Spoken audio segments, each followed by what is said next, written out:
I miss the me I was when we were still we. Ich vermisse das Ich, das ich noch war, als wir noch wir waren. Das habe ich vor kurzem bei einer Freundin auf Facebook gelesen, die ihren Mann auf tragische Weise verloren hat. Auf einmal ist dieses Wir nicht mehr da und dadurch verändert sich auch das Ich. Der Vers lässt mich nicht mehr los.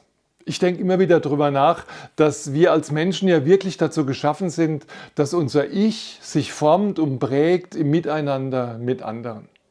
Das Ich braucht das Wir. Und das scheint mir etwas zu sein, was für dieses neue Jahr wichtig ist. Dass wir unser Ich prägen lassen durch das Miteinander mit anderen. Mein Eindruck ist, dass wir uns in immer kleinere Blasen zurückziehen, immer mehr auf Gleichgesinnte, die aber auch wirklich in allem mit mir übereinstimmen. Deshalb werden die Wirs in unserer Gesellschaft so klein und deshalb werden die Ichs so schwierig und so kompliziert und so nervös und so reizbar und so wenig auf das Wir bezogen. Ich will wirklich wieder lernen, mehr Wir zu wagen, mehr Wir zu leben. Ich will ein Virtuose des Wir werden, ein Virtuose des Miteinander. Weil ich glaube, dass das Evangelium das hergibt.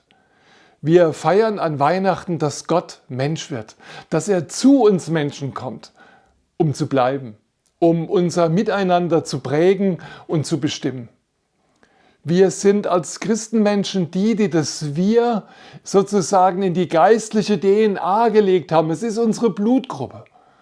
Und wir sollten alle Chancen nutzen, die wir haben, um in diesem neuen Jahr mit Menschen ein Wir zu leben, auch wenn wir nicht in allen Fragen und Punkten mit ihnen übereinstimmen. Lasst uns das versuchen. Ein gesegnetes, virtuoses neues Jahr, wo wir das Wir immer neu ausprägen und unser Ich dadurch verändern und stärken.